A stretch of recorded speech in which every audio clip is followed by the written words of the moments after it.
People who use humor in the workplace are more productive, less stressed, and happier. I've always been obsessed with efficiency, and I'm very much an engineer. And ever since I can remember, I've tried to do things as efficiently as possible. Really since before I can remember, because I was born 3 weeks early.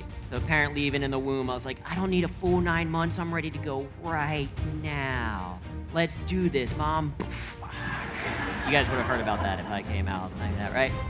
In school, I decided that smart for me was getting a 93% in all of my classes, because a 93% was the lowest grade you could get and still get an A. It got to the point that if I got a 94, 95, or a 100%, I was upset, because it meant that I did more work than I had to do.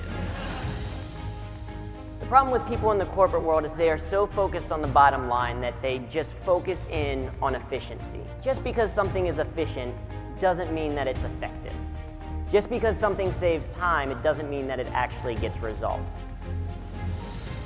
As a humor engineer, I teach people how to be more effective using humor. So it's about the effectiveness first, and the tool that we use, the way that we get there is using humor. 83% of Americans are stressed out at work.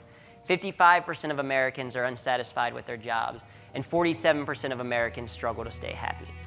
Of course, it's even worse in Disney World, where statistically, only 1 out of 7 dwarfs are happy. But it still leads to 70% of the workforce being disengaged. US companies lose about $500 billion every single year in lost productivity. The current way of working isn't actually working. When you consider that the average person will spend 90,000 hours in their lifetime at work, you start to realize that the current way of living isn't really living. When we talk about humor that works, we're talking about a way of working that is different, effective, and fun. But the reason why I care about it as a project manager is because it actually works. Humor helps to get people to listen, it increases long-term memory retention, improves understanding, it aids in learning, it helps communicate messages, it diffuses conflict, builds trust, brings people closer together. It goes on, and on.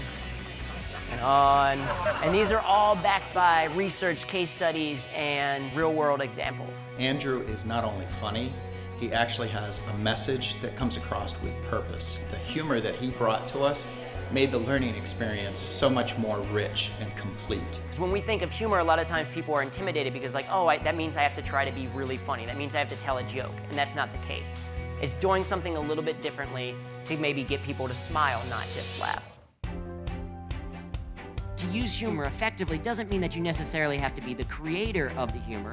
Instead, you can be the conduit of humor. You can share things out, right? You can send an email and at the bottom of it include a link to a funny video or an image that you found online. Humor is a skill, which means it can be learned. Part of the power of the programs that I bring is that, one, they're gonna be fun, right? People are gonna enjoy it, they're gonna have a good time, but more importantly, they get permission to use humor and they see the power and the impact that it has on an organization. If you work an average of 40 hours per week, that's 33.6% of your adult life spent at work.